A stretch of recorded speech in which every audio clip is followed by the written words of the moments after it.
అందరికీ నమస్కారం. శ్రీ గీతా టాక్స్కి తిరిగి స్వాగతం.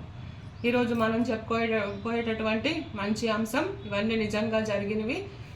చిదంబర క్షేత్రం ఆకాశలింగం మనకు తెలుసు కదండి. చిదంబరంలో పూర్వకాలం మాణిక్యవాచకారు అని ఒక ఆయన ఉండేవారు.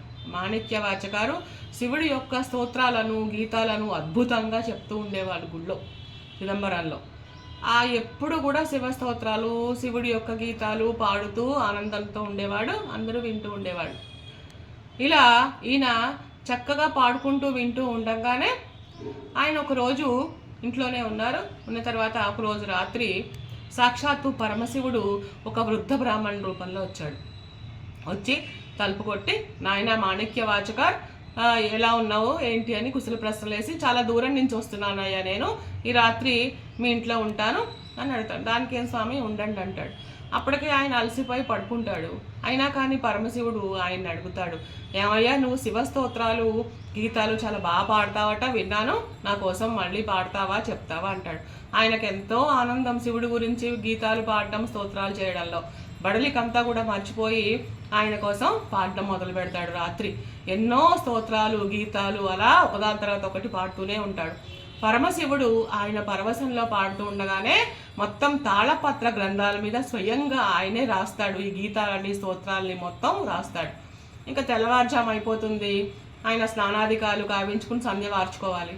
స్వామి ఇంకా పూజకి వేళ అయింది స్వామి, మరి సరిపోయిందా అని అడుగుతాడు. సరేనయ్యా, నేను కూడా బయలుదేరుతాను అని చెప్పేసి, మాణిక్యవాచకారు గమనించలేదు ఈయన తాళపత్రాలు గ్రంథాల మీద రాయడం. ఆయన కళ్ళు మూసుకుని తన్మయత్వంలో ఈ స్తోత్రాలు అవన్నీ పాడేశాడు. అప్పుడు ఇంకా శివుడు ఆ తాళపత్ర గ్రంథాలు తీసుకుని మాయమైపోతాడు. ఈయన మాణిక్యవాచకారు ఆయన పనుల్లో ఆయన ఉండిపోతాడు. ఇప్పుడు శివయ్య ఏం చేస్తాడంటే, ఈ ఆకాశలింగం ఉండే చిదంబరం యొక్క ద్వారంలో ఈ తాళపత్ర గ్రంథాలన్నింటినీ కట్టేసి దాని మీద నంది ముద్ర వేసేసి అక్కడ పెట్టి మాయమైపోతాడు. ఇంకా తెల్లారిన తర్వాత పూజారులు అందరూ తాళాలు అవి తీసుకుని అర్చకులు వస్తారు స్వామివారికి సుప్రభాతం అభిషేకం అవన్నీ చేయడానికి. వస్తూనే అందరూ అక్కడ చూస్తారు, తాళపత్ర గ్రంథాలు ఉంటాయి, పైన నంది ముద్ర ఉంటుంది. ఇదేంటని చెప్పి కొంతమంది దాన్ని తీసి ఆ మూట తీసి చూస్తే శివుడి యొక్క స్తోత్రాలు గీతాలు మొత్తం అన్నీ ఉంటాయి. అప్పుడు కొన్ని మాణిక్యవాచకారు పాడినవి కూడా ఉంటాయి. రోజు వాళ్ళు వింటూ ఉంటారు కదా, అరే మన మాణిక్యవాచకారు పాడినవి గీతాలు స్తోత్రాలు ఉన్నాయి అని అన్నీ చూస్తూ ఉంటే, అప్పుడు స్వామివారు స్వయంగా శివుడు రాసినటువంటి పీఠిక, అంటే ముందు మాట ఉంటుందన్నమాట.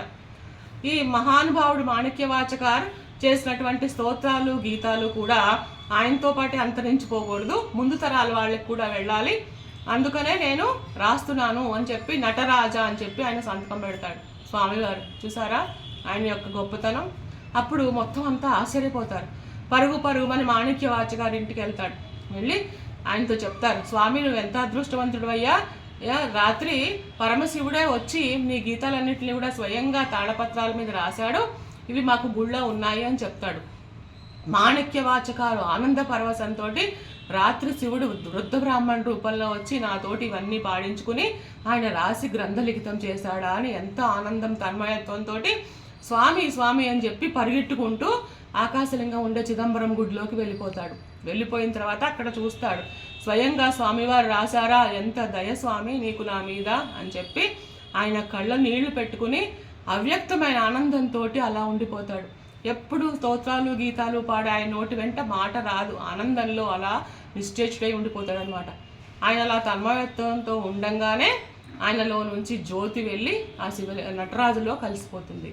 చూసారా, మన స్వామివారు ఆయన నమ్ముకున్న వాళ్ళని ఎప్పుడు కూడా ఆదరిస్తాడనమాట. ఇది మాణిక్యవాచకారి యొక్క కథ. సో ఇవన్నీ నిజంగా జరిగినవి అన్నమాట.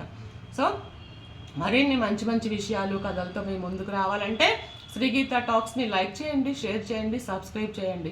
మీరు చేసేటటువంటి వీటి వల్ల నేను ఇంకా ఉత్సాహంగా ముందుకు వెళ్ళగలుగుతాను. అందరికీ ధన్యవాదాలు. ఉంటాను.